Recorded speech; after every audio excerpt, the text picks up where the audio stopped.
This week on Another Movie Podcast, we talk about Black Widow finally finding her director. The most critically acclaimed television series of all time is finally coming to the big screen. Breaking Bad. Yeah.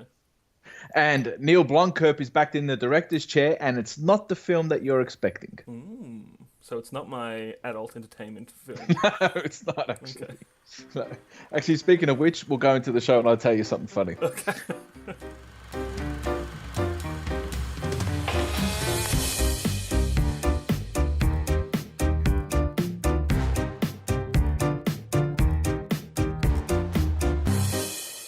Hello and welcome back to Not Another Movie Podcast. I am Sean Pierce. And I am Master Sean Kelly, Lord of Grantham Hall. Okay, whatever floats your boat. We are back to talk about all the movie news, and as we just spoke about in the intro, I came across something that was incredibly funny, and it's something that we've spoken about on previous podcasts, but hasn't been on my radar of such, but this one definitely popped up. And this week... it popped up in certain different ways. Okay. This week I saw a trailer for a porn parody that I would never have expected. And it's a porn parody for Jurassic World: The Fallen Kingdom. I'm speechless. Yeah. How is that? Are the dinosaurs involved? That's what I have to know. Yes, this is the weird part. They've cloned porn stars and dinosaurs. And, the trailer is something to be seen. It is unbelievable. I think it was called Jurassic Pork, the Swollen Dong, or something like that. And they've actually got a woman dressed up as the blue Velociraptor from the Jurassic World series as an adult actress. It is incredible. If you just prep for a little bit, and I'll find the title of the movie. Just bide time while my co-host looks for the name of an adult film. No kink shaming. If you're into dinosaur no, exactly. porn, that's okay. If this is what you're into, and before anyone asks, oh yes, you just happened to stumble across this. Yeah, I was going to say, how did this come? It was actually in one of Kevin Smith's podcasts that he do, Hollywood Babylon. Oh, okay. It came up as a story in that, and I'm like, I have to talk about this on our podcast. Yeah, so the official title is Jurassic Wood: Swollen Ding Dong. Okay. So if you get a chance to Google the trailer for that, you will not be disappointed. I just wish I could see. I don't know if it's officially been released yet, so I don't know if there's actually any scenes yet of the dinosaur / porn star having sex, but it's going to be incredible. I want to know I want to see the whiteboard where they had like all the different possibilities for the names, and then like got them all crossed out. They would have spent all afternoon on that. Jurassic Wood: Swollen Ding Dong has to be one of the best ones I've heard. All right, the trailer is even better. To see this woman dressed up as blue, or she's actually painted like blue, the Velociraptor out of the series. It's incredible. Go out and see it. You won't be disappointed. Is Chris Pratt in it? No, unfortunately, but there is you will like this actually, because they've actually have a Jeff Goldblum, Dr. Malcolm character in the porn parody as well. So you will definitely love it. If it's Jeff Goldblum, I'm not. If it's not Jeff Goldblum, I'm not interested. Well, I think he was busy that week that they were shooting it. Oh, okay. So all that 30 seconds. They had to get the stand in to do it. All right. Well, on that rather highbrow note, yes, let's kick into the movie news, shall we? Ladies and gentlemen, can I please have your attention? I've just been handed an urgent and horrifying news story. All right, as we said off the top of the show, Black Widow is finally found her director. She's actually an Australian filmmaker named Kate Shortland. And she's directed 3 films. The Berlin Syndrome was her recent one. She also did a critically acclaimed one called Somersault with Sam Worthington, and a Nazi drama called Lua. So, again, sometimes you hear the previous films that they've done, and you're like, I wonder how that relates to this. But apparently they interviewed like 70 directors, and she was the top of the list for Marvel. So that will go into production next year, I believe. Marvel's Patty Jenkins, do you think? I think so. Yeah. I think so. Well, they were already doing it with Captain Marvel, so it's not like this is going to be their first standalone woman or female-led superhero film. And so this will be the second. You know what's funny about her IMDb page? She has 39 wins and 22 nominations. Does that mean that she's won more awards than she's been nominated for? Because that's pretty amazing. I would like to think that they read out the nominations and they're like, "No, I don't like this one. We're just giving it to Kate." Yeah, exactly right. Well, look, Yeah. clearly I haven't seen any of those films, but they have the covers of films that said something and had a message. Therefore, that's why I haven't seen them. So, Yes. and to win all those awards, she must be doing something right. So I'm excited. Go No, I Australia. agree. There is a writer named Jacques Chauffeur that is writing the draft, and apparently the action is going to be set before the events of the Avengers film. All right, cool. I'm keen. Yeah. So it's interesting because she was introduced in Iron Man 2, and then obviously I don't think we saw her again till the Avengers film from memory. So, there is a bit of a gap there where we don't know what she was up to. But yeah, as I said, they haven't done a foot wrong in my opinion. So good luck to them, and I hope this one is just as a success as what all the male-led Superman or superhero films as well. ScarJo's in a bit of controversy at the moment, so this will be a nice one to kind of back away from that. Yeah, I was reading this story and I wasn't sure whether to bring it up or not, but she was cast as I didn't read it properly. I think she was cast as a woman who's going to be playing a trans man, set in like a mob scene in the 70s, with the same director who did Ghost in the Shell, and that caused controversy because she was already whitewashed because that was an Asian character. So she's dropped out of that due to all the criticism. So you'd think they'd learn, I don't know. Look, I think, as I said last week when I spoke about had that first teen gay rom-com comedy, Love, Simon. Like, maybe it's about time that we start seeing these characters. That was a really good hit for them. Yep. Maybe we start seeing all these actors. Like, there's a fantastic actor in Orange is the New Black, and he is a trans, and he plays that really well. And they're not kind of shying away from that. So maybe it's about time we start to see a more widespread acting category. Yeah, I think we've had a very narrow view of what an actor is for a very long time, so it might be time to broaden it out. But anyway, that's a whole other controversy. Yes. Well, it's good to see that they've made a decision and they're maybe going to cast a trans actor Yeah, for she's that. left now, so that's a good thing. Yeah. All right, as we said off the top of the show, Neil Blomkamp is back in the director's chair. Now, I love this guy. District 9 is hands down one of my favorite sci-fi films. Has he had a I've lot spoken of about the love love. since then? Well, he did one called Elysium with Matt Damon, and then he did one called Chappie. Yeah. I think that came out last year or the year before. Both of those were mixed reviews. Yes, yeah. I didn't mind Chappie, and you can kind of see where this film is going, because the film that he's going to be directing is none other than a direct sequel to the first RoboCop film. Which is pretty... That's awesome. It is awesome, and it's quite weird considering the first RoboCop had 2 sequels already and a miniseries. So they're completely ignoring all of those. And we're going to be seeing a direct sequel to RoboCop. It is going to be R-rated, which is good. So we should be able to see all the blood and guts that we saw in the first RoboCop film, and what kind of made it a cult classic. Yeah. I just hope they have the scene where they reveal all the other, RoboCop tests. Yeah. And bring back the stop motion animation. Bring back the claymation. I think it's about time. I forgot about that as well, actually. Yeah, the second one had some redeeming features. Some people like it better than the first one, but the first one's such a classic. And I'm really glad that's where they're starting from.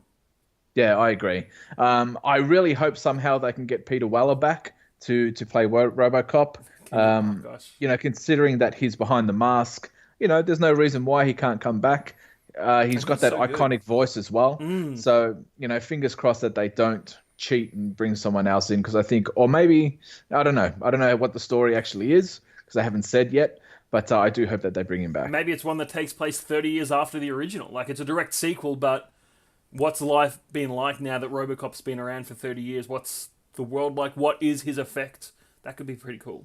Yeah, and well, you think it'd probably be still set in the 80s, maybe, or maybe there's going to be a massive time jump, as you said, and we might get a current day RoboCop, or that RoboCop in the current day. Maybe they reboot him, hence the title. I'm not sure, but there's a lot of possibilities that they could play out with this one. I'm excited, and I do think, despite the last 2 films of Neil's being a little bit lackluster, in my opinion, I think he's the right man for the job. I think he could do a great work here. Man, I still want a fucking sequel to District 9. The way they left that film. Crossover. It could be. As I said previously, when I watched Masters of the Universe and they had Skeletor come out of the lava and said, "I'll be back," and I never got to see that film.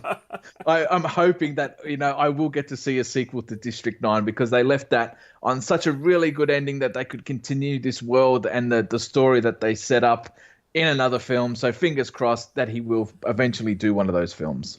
Yeah. And not leave me hanging like Masters of the Universe. One day, my friend. It'll happen One for day. you one day. Yes. All right. Well, last week I actually spoke about the lot of promo stuff that the producers have been putting out for the new Mission Impossible Fallout film. Yeah. And at the start, I was not interested in this film. These promos and the explanation of how they've been doing the stunts kind of piqued my interest. And I'm like, oh, maybe I will watch it. But on Wednesday night, they had the premiere of this film. And people are calling it the action movie of the year, one of the best summer films of the year, and the best action film since Mad Max Fury Road. That's how much people are buzzing about this film. But really, the people who are going to be getting into this early screening are the ones who are going to flate over it anyway. So, Not necessarily. Even if you look at the Rotten Tomatoes score, it's got 36 positives and 1 negative, and sitting on 97%. So, that's pretty good. And a lot of these, like the ones I'll read out, for example. All right, here we go. These are Twitter tweets. Mission Impossible Fallout, the easiest, best action since Mad Max Fury Road. This is on a god level that I've got the highest praise for. This guy's from IndieWire magazine. Just walked out of Mission Impossible, absolutely fantastic. The movie entertains you every which way. Incredible action scenes, nail-biting suspense. Hands down the best of the series. And that was a guy from Fandango, Eric Davis. And this one from Stuart Oldman in Variety. Mission Impossible Fallout is phenomenal. Blistering caper echoes The Dark Knight. That's some pretty high praise there. And it is, I guess, from varied sources as well. All right, so I'm a little bit more interested in seeing this now. Yes. So I think they've got my money now. I think I will go and see this film. Good job, Tom Cruise. Speaking of The Dark Knight, the massive standout character from that film was the Joker, and it has been officially been announced that Joaquin Phoenix is going to be shooting the new Joker film that is going to be starting in autumn this year. So yeah, locked in. I'm still unsure. You're still kind of like, yeah. I love Joaquin Phoenix, and I'm keen. If Suicide Squad had never happened, this would be my walls would be covered right now. But now I'm scared. The only thing that concerns me is the director. The director is Todd Phillips. He's the man who made the Hangover films. He made a few other real slapstick boy comedy films. Yeah. Doesn't necessarily scream out, a drama-led Joker piece, to be honest. I could actually see Joaquin Phoenix totally breaking it down and just doing a tongue-in-cheek, Cesar Romero style Joker. That would be pretty funny. Yeah, I don't see it going that way because what they've given us so far is that the tone is going to be a gritty crime drama. It's not going to be a tentpole superhero film. It's only got a budget of $55 million, and it's not going to be a part of the DCEU. Okay, so yeah, okay. Yeah. Well, the story is said to be set in the 80s and is described to be an exploration of a man disregarded by society, and he's a gritty character, but also has also a broader cautionary tale. So yeah, it's just going to be basically the Killing Joke. That's what I'm thinking too. Yeah. The Killing Joke was basically what they've just explained. He was a comedian, a very bad one at that, and it's just basically his downhill spiral from there. Which I'm keen. I'd see that as long as it doesn't have Batman Batgirl sex. I'm in. Yeah, that's a reference to the deplorable animated film that they made from that comic book. But as I said, it's not really a risk for them. It's only $55 million budget. They'll definitely make that back. Yeah. So, whether they can scale things down, my only issue is that they're setting up so many different universes. We still don't know which one the Matt Reeves Batman is still going to be part of. Yeah. Is he in a standalone? Is he in the DCEU? This one clearly isn't. Are they going to leave things open for possibly his Joker to go into that Batman film? We've got the Jared Leto Joker film. Does that lead back into the Batman film? Who the fuck knows? So, as I said, it's still a very cautionary tale at the moment. One theory I've heard is that Jared Leto's Joker is actually Robin. That the Joaquin Phoenix Joker kidnapped and brainwashed. Oh, yeah. And I think that would be really cool. I don't think that... I'm not necessarily saying that's the case, but that would be cool. I would love that. And they kind of hinted at that in Batman v Superman, where we see the Robin costume in the Batcave with the Joker's writing on it. I can't remember exactly what it said. I think it was just ha ha ha. Yeah. So that would absolutely make sense, and that would be so damn cool if it was. Yeah. But who knows at the moment. Even if it's not, I will say they're adapting the DC, because DC have always had sort of a clunky multiverse, so they're adapting that quite well. They just need a flashpoint to bring it all together. Yeah. Yeah, that's true. I agree. So fingers crossed. Let's just hope that it's good. That's all I really care about. I've progressed my love for the Joker so many times, and I would love to see. I've actually spoken about this, and you were like, "Man, I don't think he could hold his own film," but I definitely think he can. I think that's probably the only character that could. So fingers crossed they do it right. I'm looking to see a Mad Hatter film. That's what I'm hanging out for. As I said, wait and see. All right, well, production of Star Wars Episode 9 is about to begin, and they just dropped a casting bombshell, which I was very happy to read, actually, and it makes sense because they've got none of the originals left, and that is Billy D. Williams is going to return in Episode 9 as the smuggler Lando Calrissian. Yeah, they were trying to get him on as Princess Leia, but it just wasn't working out, so they decided to go with Lando. Yeah, it's so cool that he's back, but it's such a shame that Han Solo isn't back to get that chemistry back. Yeah. Trying to redo what they undid in the Solo films, in the Star Wars fans' eyes. Actually, I liked the Solo film. Unless they do a Darth Maul style, because, he got cut in half, but then he survived in the expanded universe. So Han Solo comes back with, metal legs and hangs out with Lando. That would be pretty cool. I like it. Or maybe we get just this cyborg version of Han Solo where it's just basically all robot and just half of his face is in the scene. To do that digitally, they don't even need Harrison Ford, so that's cool as well. That's exactly right. I'm sure they've got the rights to his likeness, so go for it. Yeah. So he's basically the last link back to the original trilogy. So it'll be interesting to see what they do with him. It might just be like a little cameo piece, because I'm expecting still to see a funeral for Princess Leia. Yeah. Maybe he might appear at that funeral. It would be awesome if he gets to take the reins again of the Millennium Falcon. That would be cool. But yeah, at the moment, we don't know how much of the film he's in and how big of a role he actually has. Given the current trajectory of the Star Wars universe, though, I fully expect him to be in the Millennium Falcon flying it, and it gets blown up with Chewie on board. And that's like, all right, we finally got rid of all vestiges of the characters. Yeah. Maybe that would be a big fuck you to the fans. Exactly right. We've completely destroyed your childhood. Yeah. We've erased all memories now of the original 3, so we can move on to the next one. And Lando's last line is something like, I killed Padme, or something like that. Just to really screw with us. Or I kept Ewok slaves, or something. Let's just hope Billy D. Williams deactivates his Twitter account, because you'll get hammered for life for that one after that. Damn you fans. All right, we spoke about Jamie Foxx joining the Spawn movie franchise as the lead character of Spawn. Now they've cast Jeremy Renner, who is going to play the character Twitch, who is basically going to be the main character of this film. Yeah, I never really picked Jeremy Renner as a Twitch. See, again, what I spoke about last week, when your voice goes high, like you just did, that means you don't like something. I like Jeremy Renner. I think he's cool. But Twitch, all right. Yeah. All right. Well, this is what the whole movie is going to be about. They said basically the character of Spawn is going to be like what Jaws was in Jaws. He's just going to come in and out of the film, but the main focus was on Brody. So the main focus is going to be on this Twitch character. He's a good cop surrounded by corrupt cops who ends up working with Spawn. So that kind of makes sense. Yeah, look, I'm down. I think that's a cool plot, particularly for a film they want to produce on this budget. And I like Jeremy Renner. I like Jamie Foxx. I'm all down for this film. I just think Twitch is a bad name. Yeah, no. It for a police officer, maybe for a druggy junkie on the streets. That's a great name for that bloke. But yeah, for a good cop, Do you know much about the? Is he from the comics at all? I believe so. Yes. Oh, that's right. He is. Yeah. Yeah. Well, his first name is Max.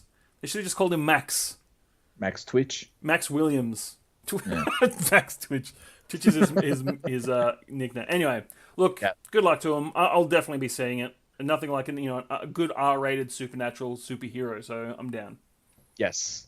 All right, well, there was a cult classic film that came out about 10 years ago, and ever since then, people have been screaming for a sequel. I know I certainly have.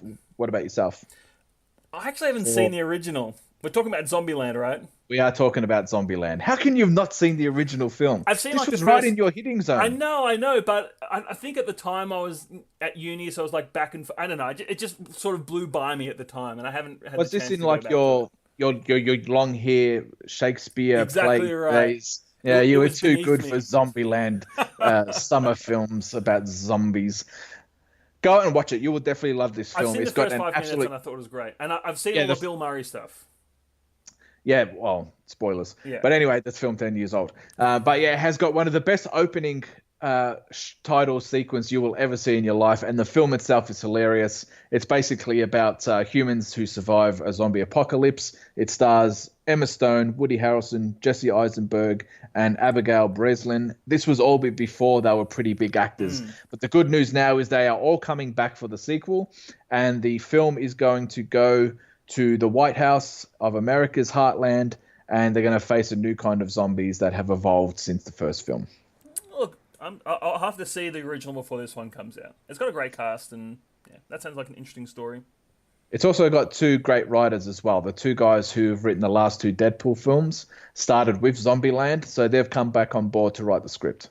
All right, cool. Well, that's good. It seems like it's going to be a big reunion. Yes.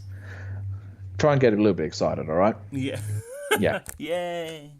There was a story that I read yesterday when I was putting the show together, and I'm like, oh, I don't think anyone will be interested in this. So I just brushed by it. And then I log into our rundown page today, and there it was, smack bang, because I forgot this man was a devotee of this TV show. Downton Abbey is finally getting a movie. At friggin' like, you're talking about Skeletor saying he'll be back. No, I want bloody Maggie. Maggie coming back to the big screen. These names mean nothing to me. You So know Maggie this Smith, surely. This is your story. Go out and sell it to the world. Well, look, for those, I can't sell Downton. Either you're on the Downton train or you're not. And if you have watched the series, I guarantee you are, because it is a fantastic. Have you ever watched the series? No, but it's one of those ones that I keep hearing about, Yeah. and It's I do have it really on my good. list to watch. Look, some of it's a little bit sort of daytime soapish, but the acting is fantastic. The historical accuracy is pretty damn good. Like, they really deal with real issues of what society was going through during like the 1910s to the 30s. It's just a great series. And I was not expecting it to be made into a film. I thought it actually tied up very well in the series, one of the few series these days that does. But yeah, they're bringing out a film, and I'm down. And it's again like the Zombieland, they're bringing back all the original cast and writers and creators. So I'm down. I'm excited.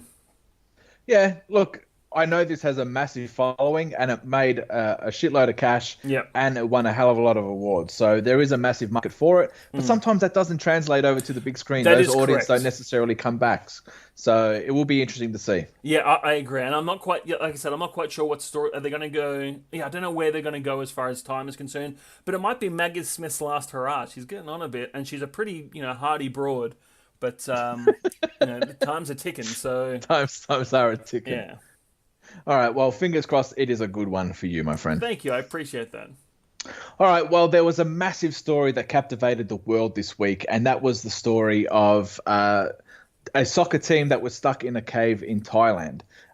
It was a race against time to get these boys out before the cave was flooded with water. It was an incredible achievement and a really good feel-good story with all the shit that's going on in the world. It's actually good that we have a happy ending to this.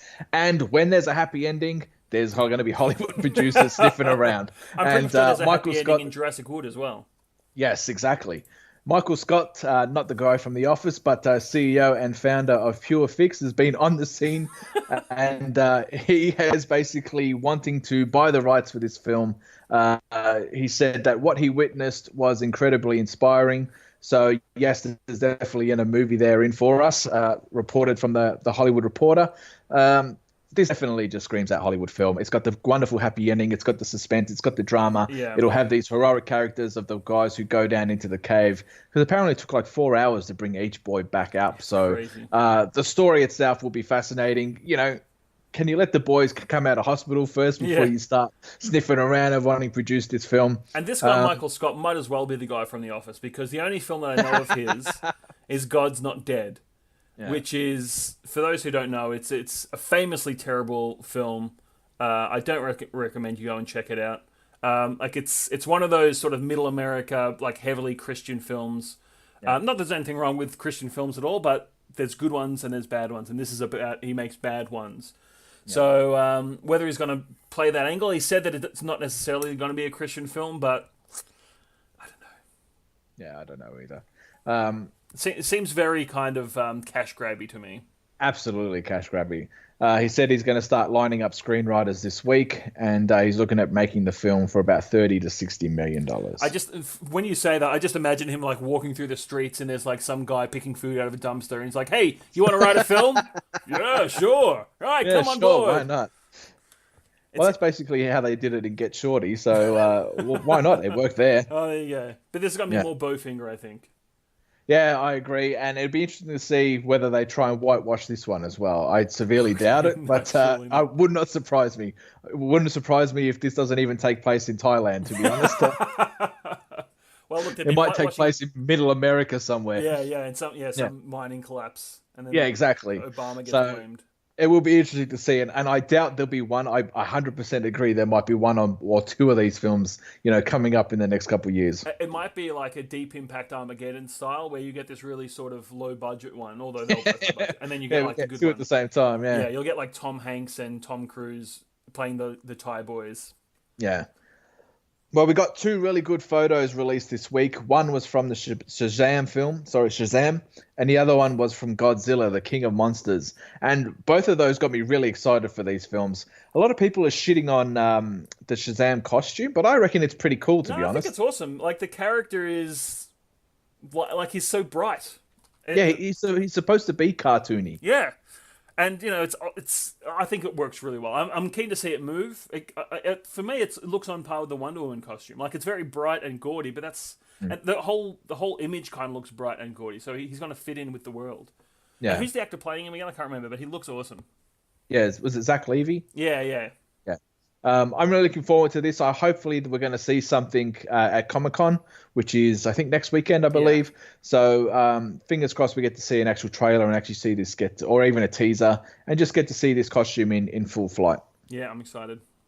The other was Godzilla, the King of the Monsters. There's this awesome photo with him blowing this crystal blue fire breath out of his mouth. It looks so damn cool. They haven't really given out too much information about this, but super excited for that one as well. Yeah, I think it's about him having domestic issues with the Queen of the Monsters. It's going to be like a family-driven piece. Actually, there was another photo as well that I forgot to write on here. I don't know if you saw it, but they started showing some pictures from the new sequel to Unbreakable. Yes, that's right.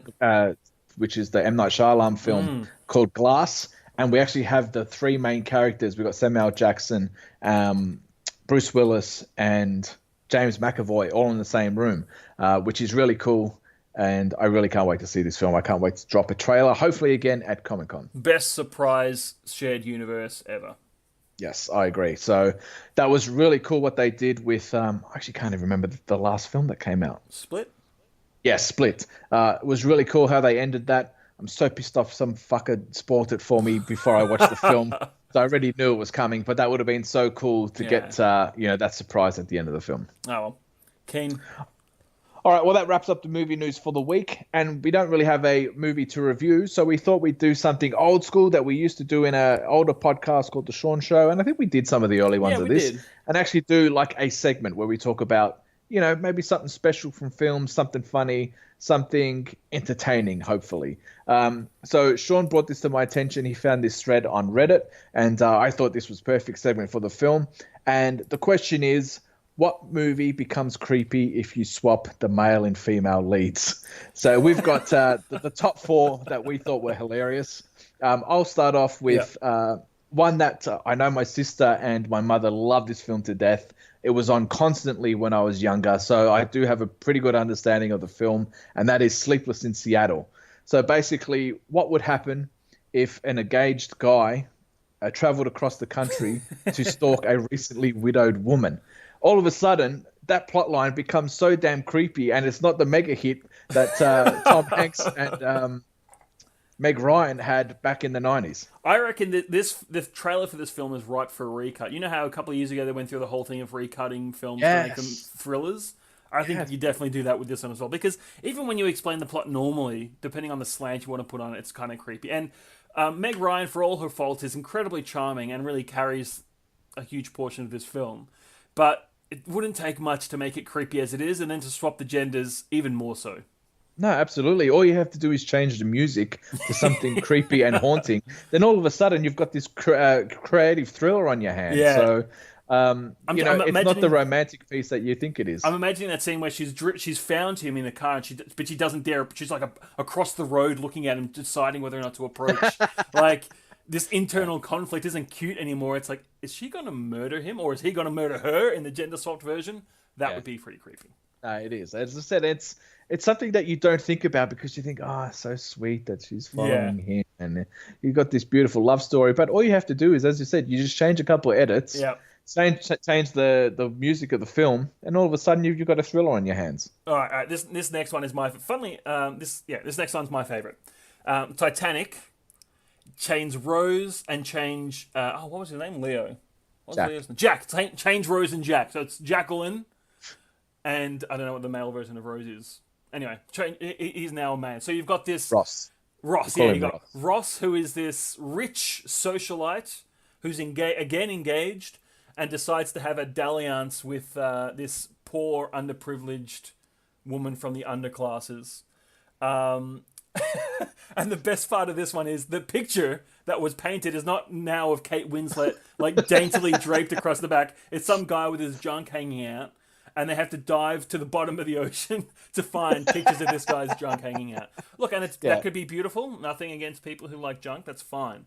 But it would just make the film that much more hilarious. The funniest part, though, is the end of the film is this rich guy in like a fine suit sitting on a wooden door while the girl that he was with previously, this poor little girl, is freezing in the water.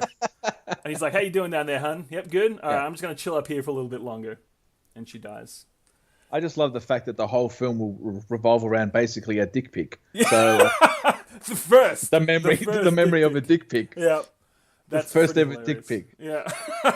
Although I'm sure there was one on cave walls and stuff, but one of the most famous dick pics, absolutely. Yeah. So I think that's a good one to gender swap.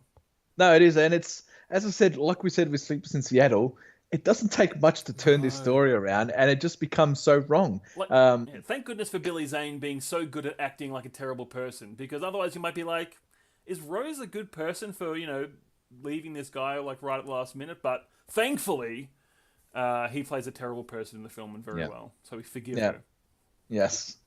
Well, the next one is the one that basically sold me on this storyline, and it's the one that you told me about, Forrest Gump, where she would take the relationship between a mentally handicapped woman and a promiscuous male hippie, basically takes advantage of her and leaves her with a child. I know. If that was the other way around, this does not sell 10 tickets, let alone the hundreds of $1 million that Forrest Gump made. Now, I actually have heard people talk about it this way in the film anyway, but that's underselling for the film Forrest Gump. Her story in it is actually quite nuanced and very, very interesting. But when you put it like, when you change the genders and reduce it down to that blurb, it does come off very, very badly. And it's funny because that film is so good at what it does, you kind of not ignore it, the fact, but it's something that I really never picked up on till I remember watching it when I was a teenager. So it was only really when I was an adult, when you sit back and think, she was a real bitch to him. And not only did, she take advantage of him, she basically left him with a child that might not even be his. Well, it's true. She did sleep around a lot. She did, but look, I'm going to give her the benefit of that. That said, I think she was actually really good to him. Growing up, I'm like, you'll be happy if you just marry him. But she was in a very bad place. I'm not going to become a Jenny apologist here, but like, I actually really like her story, and I really understand why she didn't want to go there with him, and why she wanted to, because I think she did love him, but why she didn't want to. And I'm really taking down the tone of this segment. I apologize. Let's get back into the fun. Here's some ones that I think to be making people laugh. Yeah, sorry. Here are some ones that I think are hilarious, but not for the same reasons. I think Junior would be a pretty hilarious one if you swap the genders around and suddenly Arnold Schwarzenegger is just a woman having a baby. I think that would be quite funny. Almost Famous. How long has it been since you've seen that film? Yeah, it's been a while, but I did read this one, and this one is quite disturbing. Yeah, you go. Well, basically, there's a scene in Almost Famous where we've got the 15-year-old boy who is traveling with this band. Now, all of a sudden, he finds himself in a hotel room with four female groupies, and one of them suggests that they deflower the kid. Yeah. Despite his heartfelt objectives, they still do. Now, if the roles were reversed, and this was a 15-year-old girl in amongst four blokes, that's a very different movie. I think this one's the most egregious example. Exactly. This is one of the most disgusting films ever put onto the screen. So it's funny how a quick shift reverse in genders. Like, I remember watching this and like, that's so nice of them. He's busting. Yeah, exactly right. But if a guy busts a girl's cherry against his will, my God, the uproar that we would have seen. And apparently in real life, that's how it happened for this bloke, because it's semi-autobiographical. I would like to know whether because we always say, good on you, mate, whatever. But like maybe he didn't want to go there, and that's something I think that's sort of going on in society at the moment. The film is actually based on Cameron Crowe, who was a director. So this was his life during the journey of joining Rolling Stones. So yeah, it will be interesting to see what his take on it was. The last one I think is pretty hilarious, just for that one scene, and it's in that Sleepless in Seattle style. When Harry Met Sally, which I think is a fantastic film. Yeah, it is. But with Meg Ryan having an orgasm in that restaurant, it's like, what an enlightening experience. How brave of her. But if you suddenly get a guy who's like grunting or whatever Billy Crystal would have done in the middle of that scene, suddenly it's a very different scene and is iconic for a very different reason. I'd still watch it.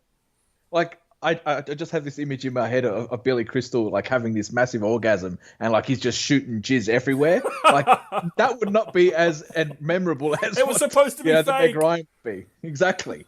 Silly so, as I said, I hope we've kind of enlightened the audience. Even though these scenes and these films are so memorable for certain reasons, as I said, it doesn't take much of a story twist to turn these films into really bad stories. Makes me wonder.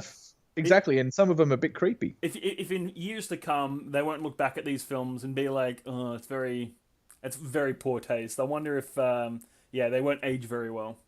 Yeah, that's a good question actually. Considering the movement that we're on at the moment, you're right. Whether they'll our kids will grow up and we'll look back and like, how did they get away with that? And then we're like, these were some of the most cherished films of all times, and now they're just they're basically piling them all into a bonfire and setting them alight. Let's not talk about these anymore. Yeah, exactly. Kind of what they did, when they burnt books, back in the 50s. I know we don't have anything real physical anymore for movies, but maybe everyone will just throw their TVs and computers in this bonfire and burn all these copies of these films. And then wear masks because they don't want to breathe in all that that wastage. All that filth. Yeah, exactly. Yeah, I agree. There's a really good show on actually called The Handmaid's Tale. And they're basically this Christian group take over the US and they kind of put things back to not the way they were, but they really go back into their thinking, and basically the men are the men and the women are just there to basically bear their children and raise them. So, in that type of world, definitely these films would be shunned upon. But, whether there's a right wing that's going to take over this, I severely doubt it, but it can happen. We've seen it on TV shows. Exactly. And the scary thing about Handmaid's Tale, which we haven't talked about in the show, but it was been very well regarded, is the writer of the original. Her rule was, Margaret Atwood, that she would not put anything in the novel that hasn't happened at least once. So even though it's science fiction, it's a bit messed up. What a great way to end this show. Yeah, the show is incredible, but it's extremely depressing. Yeah. So you have to be in the right mindset to watch it because there's a lot of shit in there. You're just like, oh, God, it was really hard to watch. Yeah. But season 2 just finished, and it finished really well. So they've greenlit season 3 already. So that's a really good suggestion if you're up for something that's not uplifting at all. Yeah. Yeah. All right, kind of like this show. Oh, by the way, my dog died. Thanks, guys. See you next week. Yeah.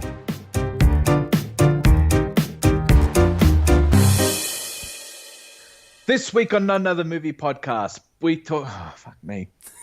No, stop asking. I don't know how I always get this wrong. All right.